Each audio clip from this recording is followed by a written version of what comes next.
우리는 욥처럼 인생을 살아다가 뜻하지 않은 생각지도 않았던 어려운 일을 맞이할 때가 있습니다.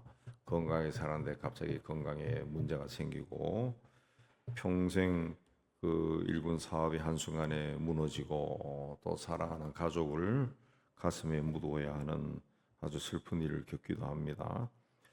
그때 주변 사람들이나 본인이 그 고난의 원인이 어디에 있는가, 왜 나에게 이런 일이 일어났는가, 그걸 굉장히 알고 싶어 합니다. 뭐 돌아보면은 그런 일들이 있을 겁니다. 그런 일이 나에게 안 일어나도 되는데 왜 이런 일이 일어났을까? 그래서 뭐 돌아보고 생각해보고 자세히 조사해보고 뭐 그렇게 해도 결론은 안 나지만은 굉장히 괴로워요. 욥의 친구 오늘 말씀에는 빌닷이 처음으로 등장합니다. 자, 이 사람이 이제 욥에게 왜 이런 일이 일어나는가 나름대로 굉장히 세련되고 또 철학적으로 완벽해 보이는 논리로 이제 설명을 합니다. 그러나 빌닷의 말은 욥의 고난의 상처에 소금을 뿌리는 격이 되어 버렸어요. 자, 그 빌다시 그리합니다. 네가 언제까지 이런 말을 하냐? 네 입의 말이 거센 바람과 같구나. 3절에 하나님이 어찌 정의를 굳게 하시겠으며 전능하신 이가 어찌 공의를 굳게 하시겠느냐? 하나님은 공의로우신 분이고 정직한 자를 기뻐하시는 분이다. 그 이야기죠. 그 정의롭고 공의로우신 분이 어떻게 너에게 이런 일을 그냥 함부로 행하겠느냐. 빌닷의 논리는 인과응보입니다. 인과응보. 예. 그래서 뭐랍니까? 4절에 내 자녀들이 주께 죄를 지었으므로 주께서 그들을 그 죄에 버려두셨다. 욥의 자녀들이 다 죽은 이유를 네 자녀들이 하나님께 죄를 지었기 때문이다. 그래서 그 죄의 결과다. 그랬습니다. 근데 사실은 욥은 보면은 자녀들이 서로 만나가지고 뭐 밥을 먹고 그래 놀다가 혹시 죄를 지었을 것 같아서 1장 5절에 보면은 아침마다 차례대로 애들 명수대로 숫자대로 아마 하나하나 이름을 부르면서 이 번제를 드렸다 그랬습니다. 요번 그렇게 좀 자식들을 위해 철저하게 했는데 이 빌닷이라는 친구는 욥의 자녀가 죽은 이유는 하나님께 죄를 지었기 때문이다. 이 자녀를 잃은 부모의 마음에 그야말로 칼을 꽂는 논리죠. 논리가 맞는다 할지라도. 그러니까 빌다시 말은 네가 고통받는 이유는 죄 때문이고 자녀들이 죽은 이유도 죄 때문이다. 그랬습니다. 그리고 내가 만일 5절부터 만일 하나님을 찾으며 전능하신 이에게 간구하고 또 청결하고 정직하면 반드시 너를 돌보시고 내 의로운 처소를 평안하게 하실 것이다. 내 시작은 미약하였으나 내 나중은 심히 창대하리라. 우리나라 교회에서 이제 축복의 의미로 가장 많이 사용하는 귀절이 내 시작은 미약하였으나 내 나중은 심히 창대하리라. 주인이 교회 다니는 사람이라 그러면은 그 식당이나 무슨 가게 그냥 사무실이나 가면 이게 거의 다 붙어 있어요. 거의 다 붙어 있어요. 근데 이게 사실은 이게 축복의 말이 아니라 책망과 이 정죄의 말에서 나온 거죠. 책망하는 말이, 정죄하는 말이 별로 좋은 말이 아니에요. 그러니까 네가 지금 회개하고 정직하게 지내면은 하나님이 회복시켜 주실 것이다. 근데 네가 회개하지도 않고 정직하게 고백도 하지 않으니까 고통을 받는 것이다. 라고 말하는 거죠. 라고 말하는 거죠. 그러니까 들으면은 기분 나쁜 말이죠. 기분 나쁜 말. 이 기분 나쁜 말을 가게마다 사무실마다 대문짝만하게 붙여놓으니까 그 가게가 잘 되는지는 모르겠지만 성경 말씀이나 신학적 지식을 이 기계적으로 무조건 기계적으로 적용하면은 이런 모순이 생깁니다. 그 성경은 앞뒤 전후를 같이 읽어야 되죠. 같이 읽어야 되는데 한 구절만 뚝 떼가지고 그것만 주머니 넣어가지고 다니면은 그 성경 자체가 그 부족이 되어 버리는 거죠. 부족이 되고 미신이 되어 버려요. 미신이. 예. 오히려 성경 지식이나 예, 성경 말씀이나 신학적인 지식이 그 사람에게 복이 아니라 오히려 이상하게 정죄를 하는 것이 되어버린 거죠. 그래서 앞으로는 우리가 뭐지 이런 말 쓸 때 좀 조심해야 됩니다. 예. 물론 맞습니다.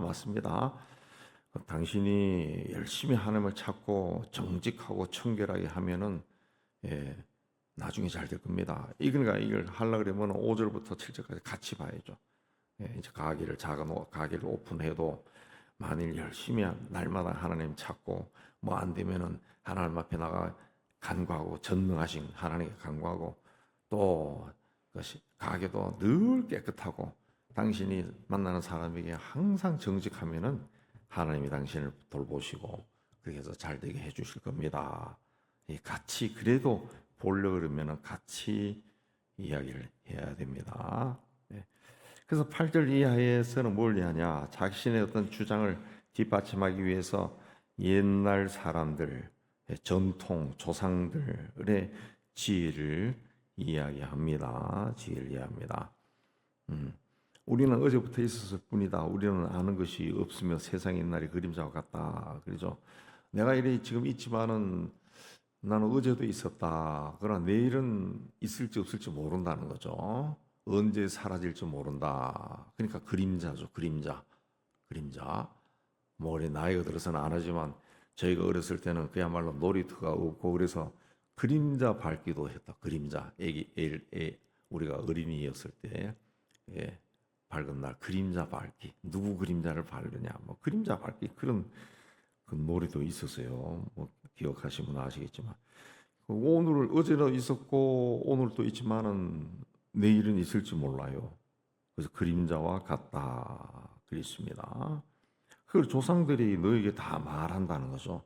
다 말한다. 그게 뭡니까? 11절부터 이제 왕골이 진펄 아닌 데서 크게 자라겠으며 갈대가 무른 데서 크게 자라겠느냐. 그러니까 왕골은 진흙 없이 자라지 못하고 갈대는 물 없이 자라지 못한다. 물가에서 자란다는 거죠. 그러니까 하나님을 잊어버린 자는 13절에 다 이와 같고 저속한 자의 희망은 무너진다. 그래서 저속한 자는 저질이 아니라 경건하지 않은 자 그런 뜻입니다. 하나님을 하나님을 잊어버린 자를 그 이야기하는 거죠. 하나님이 잊어버린 자가 다 이렇다는 거죠. 예. 아무리 무성해 보여도 왕골이 진흙이 없는 곳에 왕골이 있으면은 아무리 무성해 보여도 또 갈대가 물 없는 곳에 자라면은 무성해 보여도 다 말라버린다. 그 이야기합니다. 그 이야기. 하나님을 잊어버린 사람은 다 이렇다. 거미줄 같다. 14절. 거미줄 같다. 뭐 거미가 나름대로 막 밤새워서 촘촘하게 거미줄 쳐놨다 할지라도 우리 어린 시절에 많이 해봤지만 막대기 하나 가지고 확 해버리면 다 없어져 버리죠. 없어져. 이게 망한다는 거죠. 아주 쉽게 망해버린다. 아주 쉽게 망해. 집을 의지할지라도 집이 서지 못하고 굳게 붙잡아 주어도 집이 보존되지 못한다. 그랬습니다. 다 사라진다. 그랬습니다. 빌닷은 욥이 겪는 고난이 죄에 대한 형벌이다. 이렇게 단정적으로 결론을 내렸습니다. 그러나 우리가 성경에서 이야기하는 고난은 그렇게 죄와 잘못으로부터 받는 것도 있지만은 하나님이 하나님의 사람으로 세우기 위해서 이제 훈련하는 것일 수도 있습니다. 그래서 그런 과정을 거치면은 정금같이 나온다. 그렇게 되잖아요. 사실 우리들도 그러고 인생 살아가면서 여러 가지 힘들고 어려운 일을 만나고 괴롭고 슬프고 고통의 일을 만났을 때 하나님 왜 이럴까? 이게 뭡니까? 하고 혼자 막 고민하고 기도하다가 하나님의 어떤 뜻이겠구나. 예, 그럼 받아들일 마음이 생기죠. 그러니까 하나님을 힘들고 어려운 일을 만나고 고난을 만났을 때 하나님을 찾지 않으면은 계속 막 화가 나요.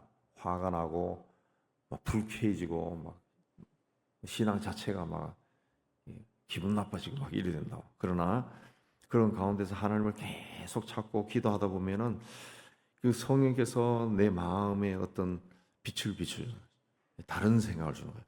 아, 하나님의 어떤 뜻이 있겠구나. 하나님의 뜻이 있겠구나. 그 생각을 자꾸 하게 되는 거예요. 생각. 그러니까 우리가 신앙생활할 때는 신앙생활은 새벽기도 나오고 주일 예배 나오고 찬송하고 설교 듣고 이게 신앙생활이 아니라 성경을 읽고 기도하면서 하나님은 어떤 분인가 이 생각을 많이 해야 돼. 그래서 다윗도 묵상한다 그랬잖아요. 묵상. 어제 읽은 말씀이 무슨 내용이지 하고 오늘 아침에 읽었던 말씀이 무슨 내용일까 하고 이 묵상을 하는 거예요. 묵상. 오늘 욥기 8절을 읽었으면 설교에서 이렇게 이야기했는데 그건가 해서 한번 읽어보고 제가 말씀드렸지만은 혹시 쉬운 성경이나 세번역 성경, 우리말 성경 뭐 이런 거 있으면은 다시 또 읽어보는 거죠. 물어보면 이래 생각해 보는 거예요. 아, 그게 그런 말이구나. 그렇게 하면은 이제 그 성경 말씀이 자꾸 하나님이 분명히 그랬어요. 그 십계명 십계명을 그 돌판에 새긴다 하지만은 신앙으로 내려가면 내가 너희 마음판에 새긴다. 이 성경 말씀을 자꾸 묵상을 해야 이 마음판에 내 마음에 새겨지는 십계명을 하나님이 막 돌판에 막 새긴 것처럼 나에게 새겨준다. 새겨준다. 예. 그러니까 빌닷은 그냥 어떻게 보면은 세상적인 사고방식에 꽉 잡혀 있어가지고 지혜는 있는 사람이죠. 지혜로운 사람. 욥의 친구니까 다 지혜로운 사람. 근데 또 하나님을 믿는 사람일 겁니다. 그러나 이 세상적인 판단 기준에 꽉 서가지고 욥을 막 판단을 하는 겁니다. 욥의 고통을 헤아리지를 못한 거예요. 그래서 20절에서 22절의 결론인데 하나님은 순전한 사람을 버리지 아니하시고 악한 자를 붙들어 주지 아니하심으로 웃음을 내 입에 즐거운 소리를 내 입술에 채우시리니 너를 미워하는 자는 부끄러움을 당할 것이라 악인의 장은 없어지리라. 그렇습니다. 이 빌닷의 결론은 언뜻 욥에게 희망을 주는 것처럼 보이지만은 속뜻은 네가 지금 순전하지 않기 때문에 하나님부터 버림받은 거야, 이 사람아. 그러니까 웃음이 없어지고 즐거운 소리가 사라진 거야. 사라진 거야. 예, 사라지니까 하나님 앞에 다시 열심을 내봐. 이렇게 이야기하는 겁니다. 그런 뜻이에요. 그런 뜻이에요. 예. 그러니까 아무리 올바른 말이라 할지라도 사랑이 없으면은 그건 사람에게 사랑 없이 올바른 말을 하면은 사람의 마음을 콕콕 찌르는 것이 되어버립니다. 되어버립니다. 오히려 사람을 살리는 것이 아니라 영혼을 죽이는 것이 됩니다. 이 욥기 8장을 보면서 우리는 우리 자신의 모습을 많이 돌아봐야 됩니다. 어려움에 처한 이웃을 바라볼 때 또 생각하지도 못했던 고난을 겪는 성도를 대할 때 내가 가지고 있는 신앙적인 기준, 예, 세상적인 지식, 경험 그걸로 자꾸 판단해서는 안 된다는 거죠. 판단해서 안 된다. 그래서 요새 교회들마다 또 분란이 많이 일어나는데 요새 일어나는 분란은 뭐냐 하면 우리 교단에서 몇 년 전에 아주 좋은 마음으로 보통 작은 교회들은 항상 그 법적인 용어로 교단 용어로 임시 목사라 그래. 임시 목사. 임시 목사는 법적으로 1년마다 노회에 청구해서 갱신을 해야 됩니다. 갱신을 합니다. 근데 위임 목사가 되면은 위임 목사는 꼭 당회가 있어야 되고 장로가 한 명이라도 있어야 되고 당회가 구성돼야 위임이 되면은 매년 임시 목사 그렇게 하지 않아도 돼요. 그러니까 임시 목사는 법적으로 임시 목사니까 신학교 나와서 공부 열심히 하고 나이도 들었는데 그 법적인 용어가 임시 목사야. 그러니까 이제 목사님들이 마음이 불편해지는 거야. 아니 내가 목사면 목사지 무슨 임시 목사야. 목사가 안 됐다는 거 아니에요. 이거 임시. 그러니까 회사의 임시 직원과 똑같은 거 아니요.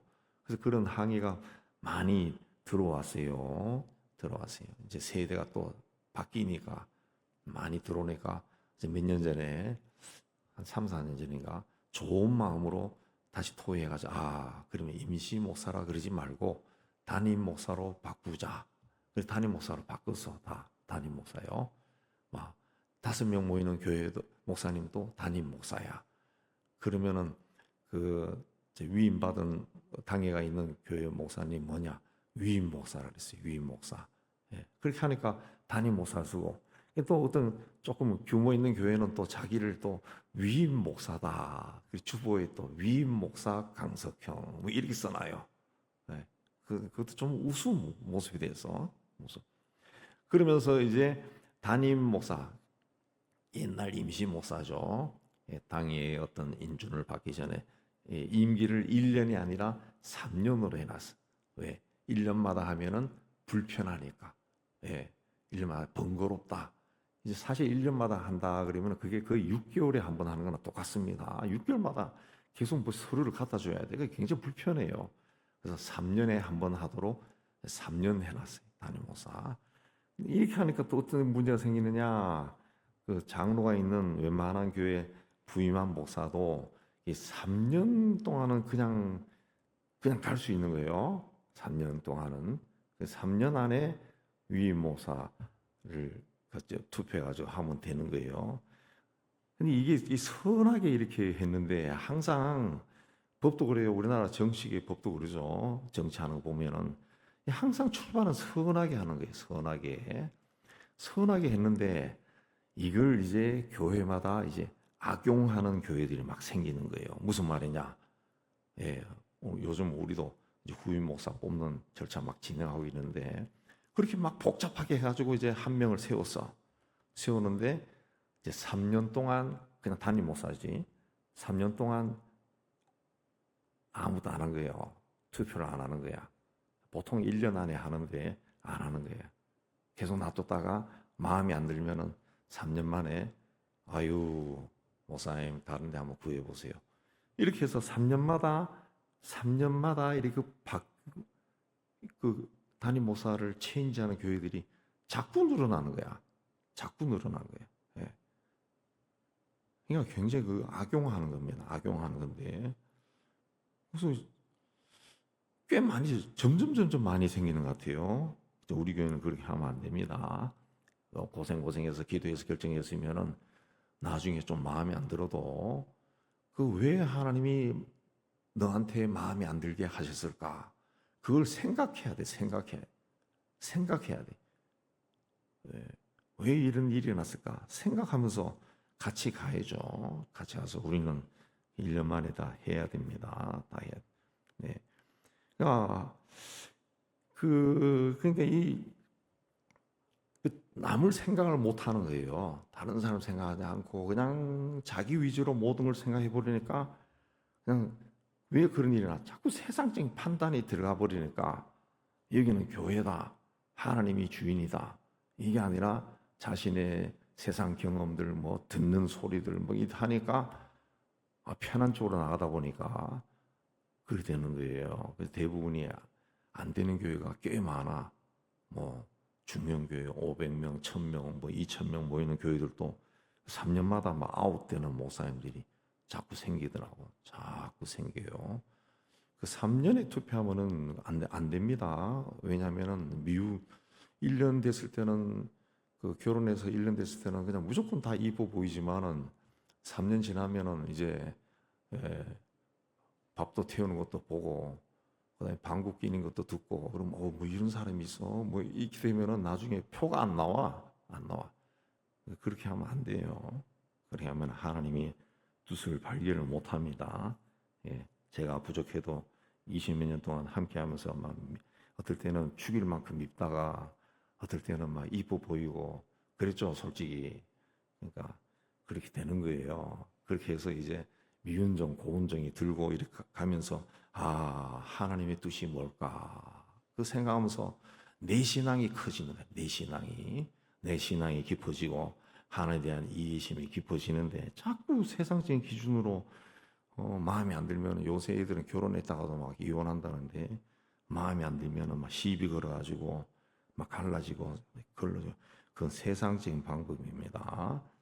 빌닷이 바로 그런 사람이라죠. 예, 이 사람 또 욥의 친구니까 경건하고 하나님 아는 사람이야. 근데 자꾸 자기가 가지고 있는 전통, 조상들에 대한 배운 것들, 지식, 경험 이걸 딱 하니까 얘는 죄를 지어서 저래. 죄도 아직 굉장히 큰 죄인 것 같아.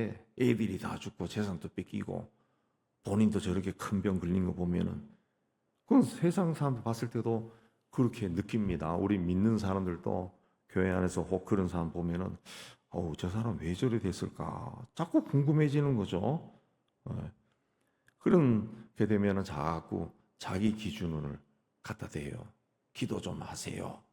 기도 좀 합시다. 좀 하나님 앞에 정직하게 섭시다. 자꾸 이런 말을 하는데 저도 그런 마음이 많이 들어요. 그래서 그게 아닐 수도 있는데 내가 모르는 것이 있고 하나님과 저 사람 두 사람만 아는 그 무엇이 있을 건데 내가 자꾸 내 지식과 판단으로 내 신앙으로 판단하는 게 아닌가 그런 마음도 드는데 주님은 어떻게 하셨습니까? 예수님은 그렇게 공의롭고 정의로우신 주님은 어떻게 하셨어요? 이 세상에 죄 짓는 인간들 보니까 막 화가 나서 구약에 보면은 막 진멸해 버리겠다고. 모세에게도 모세야 다 죽여버리고 니하고 나하고 다시 시작하자 그런 말도 하고 뭐 그 구약에 그런 말 굉장히 많이 나와요. 다 이 진멸시켜 버리겠다고 말이야. 그렇게 해서 두 번이나 하잖아요. 아수르와 바벨론을 통해 가지고 다 막 죽이고 막 애까지 죽이고 막 난리가 나는 거예요. 그러나 결국 하나님이 어떻게 합니까? 그 죄를 지을 수밖에 없는 연약한 인간 그 위에 가지고 세상에 오셔가지고 그들의 죄를 본인이 껴안고 십자가에 못 박혀 죽어버렸어요. 그러니까 죄인들을 품어주신 거죠. 우리도 누군가 고난을 당했을 때 우리가 가지고 있는 지식과 전통과 또 신앙으로 오만하게 판단하고 정죄할 것이 아니라 함께 울어주고 옆에 가서 가만히 껴안아주는 거예요. 그것보다 더 큰 것이 없다라는 겁니다.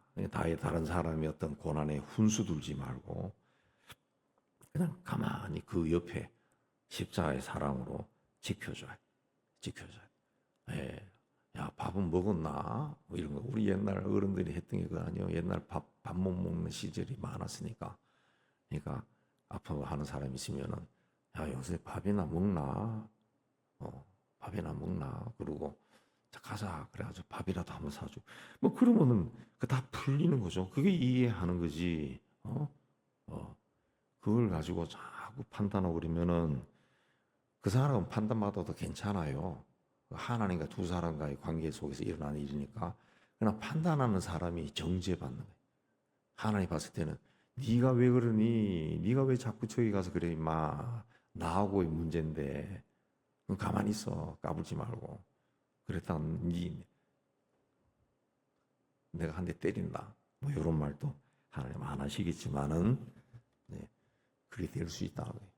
그러니까 오히려 어려움을 당하는 사람을 위해서 기도하고 하나님의 은혜 가운데 저 사람이 다 이기고 설 수 있도록 그리고 또 이기고 섰을 때 다 끝났을 때 또 우리 많이 그래요. 저도 그러고 우리 인간이기 때문에 내가 기도했어. 그래서 그럴 줄 알아서 너무 잘 됐다. 그래 기도했단 말 하지 말고 그냥 가만히 멀리서 웃어주고 그냥 혼자 하나님 감사합니다.